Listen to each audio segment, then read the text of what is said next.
All right, so Disney released the sequel to Enchanted today on Disney Plus, Disenchanted, which is a clever title, and the movie has a clever premise, which is that happily ever after doesn't really exist, and all the characters from the first movie are now somewhat disenchanted with the sort of romantic and fairy tale life that was established at the end of that film.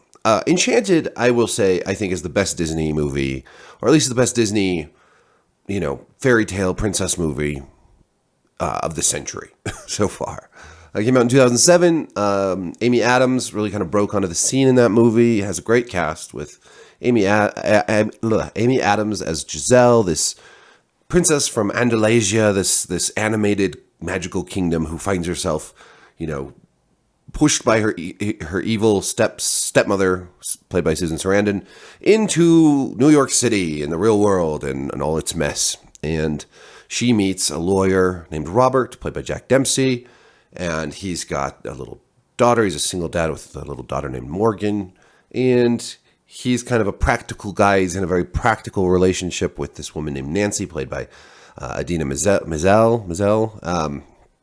Idina Menzel, yeah. Ironically, in the first movie, neither Dempsey or Idina Menzel, I can't say her name today, sing, even though, they're both singers, and she's, the voice of Elsa in Frozen and has done all this Broadway work, but they don't sing in the first movie, which is actually kind of clever. That changes in the second movie. Anyways, the whole first movie is extremely witty and clever. It's a really well done subversion of Disney movie tropes. We use this phrase with a little trepidation lately, subvert expectations, because we've seen it done poorly with sort of agendas in mind in other projects, which we won't go into. But this movie lovingly subverts our expectations. It takes some shots at Disney tropes and princess tropes and all this stuff, while also respecting the source material, respecting what's, obviously Disney's not going to just shit all over its own movies, but this does a fun job at laughing at some of these concepts, like the happily ever after, like the characters like James Marsden's character, Prince Edward, come off as totally ridiculous, but in a very charming and funny way. And ultimately, it has a happy ending. It's a lot of fun. It's a great movie. If you haven't seen Enchanted, I definitely recommend it. It also has the fantastic music of Alan Menken, who is one of the best musical composers out there, frankly. If you haven't seen Gallivant, he does the music for Gallivant also, and that show is so funny. It's so underrated, and I love it. I've watched it several times, the 2 seasons that they got made, and it's just so funny. Anyways, Enchanted was brilliant, and then there was talk of a sequel for years and years and years and years and years, and finally, at the beginning of the pandemic, really, is when it was confirmed to be happening, and it's been 15 years since the original movie came out. So the cast has aged up. They have a new actor playing Morgan, who's now a teenage girl, and the central conflict of the new movie is that things are not going great, so they were going to move from New York City out into suburbia to this place called Monroeville. And the central conflict is between Giselle and Morgan. Everyone else kind of takes a back seat to this. And for better or worse, because I think this is an interesting and compelling conflict to explore, the relationship of a stepmother to her daughter, to a teenage daughter, within the framework of the fairy tale and happy ever after, because you can explore that real world relationship, which is, often very fraught and tense.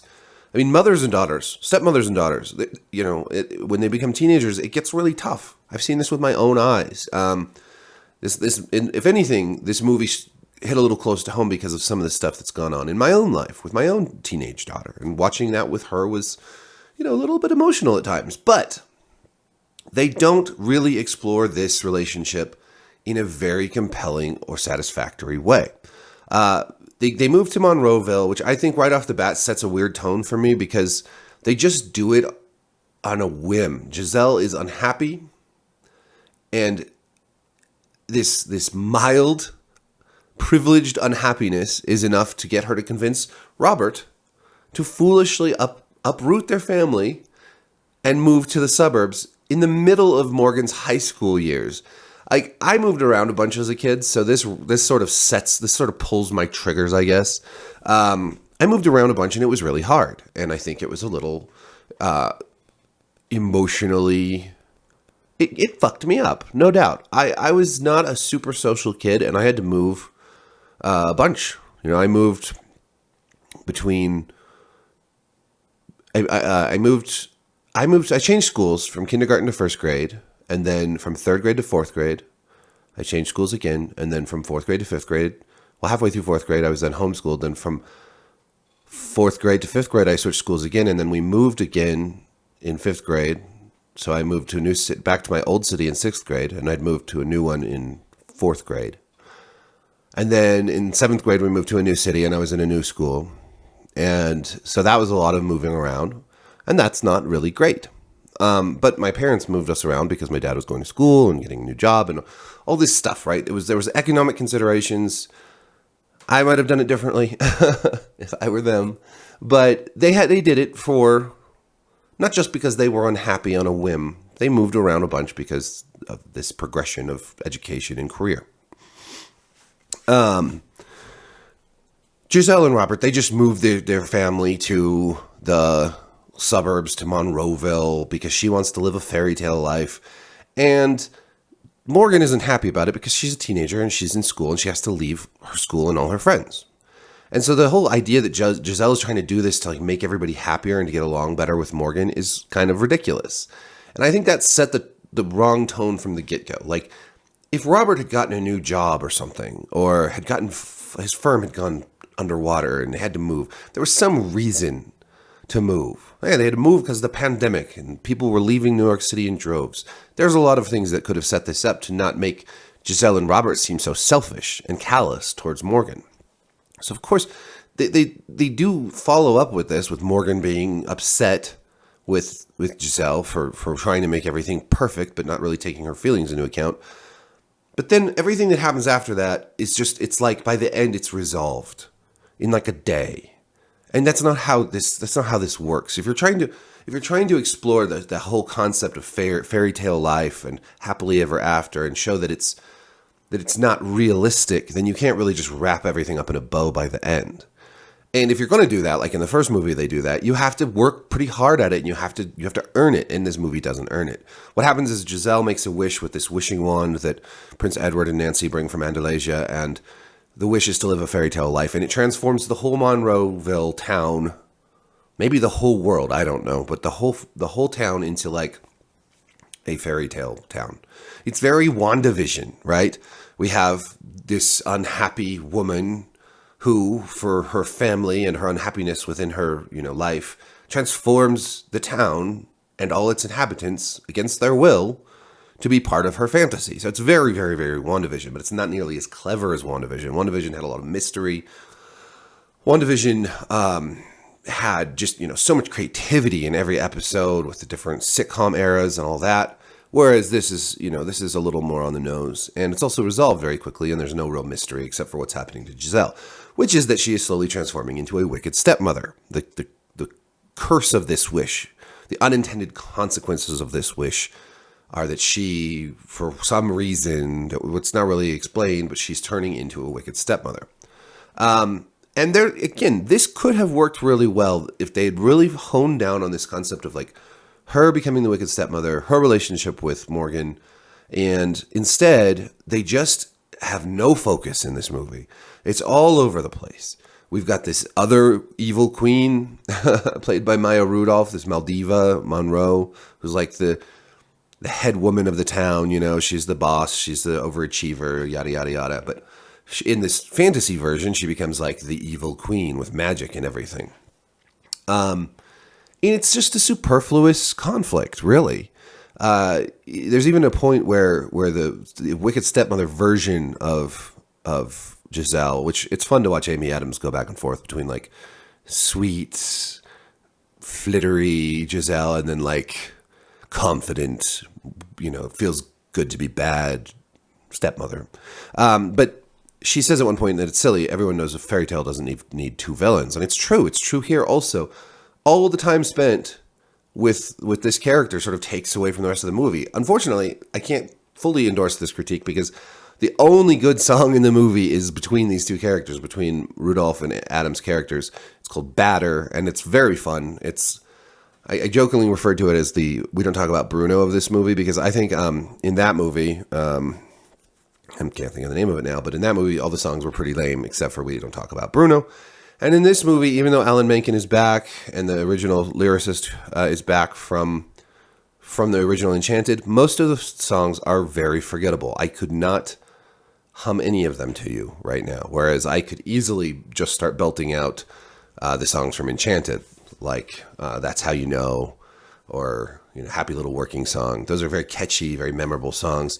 That doesn't happen in this movie, and that's really unfortunate because the biggest draw of Enchanted, outside of its very clever story, was the music. It was great music. So, unfortunately, the movie misses on that front also, and it's just all over the map. Like the spell, the wish, whatever goes wrong so fast. You barely get time to explore any of the kind of funnier things. The songs are so forgettable that, while they're trying to sort of redo and recapture the magic of the first one, there's never that one of the great charming things about the first movie is Robert witnessing this stuff and just being so puzzled and ultimately attracted by Giselle's naivete, but also by the fact that he'll just be walking down the street and suddenly she's bursting into song and everyone around her is joining in, and it's like, what is happening right now? And it's very fun to watch. Whereas in this movie, it's like everything becomes a fairy tale and then they're all just singing and it's just there's no novelty there. So I'll skip ahead and spoilers for the ending here, but the only way to reverse the spell and to stop the bad things from happening is to use the wand by midnight, the stroke of midnight, and unwish it, right? Pretty straightforward. There's reasons that they can't get to the wand, it's stolen, and yada, yada, yada. But in the end, Morgan has to make this wish because as this wish is draining all the power and magic from Andalasia, Giselle is just too weakened. So Morgan has to make the wish, and she ultimately settles on, I wish I was home with my mom. Now, there's much ado made about Morgan calling Giselle, sometimes calling her mom, and then sometimes calling her stepmom. And when she calls her stepmother or whatever, that really bothers Giselle, and that sets up the whole wicked stepmother stuff. But so when she makes the wish, it's mom. It's not home with my stepmom, and so that's supposed to I guess make us realize or make us think her feelings for Giselle have changed now. She feels fondly for her again, so she calls her mom, which it's sweet. I also think that there might be just a little too Disney-ish with that stuff because there's nothing wrong with being a stepmom or being referred to as a stepmom.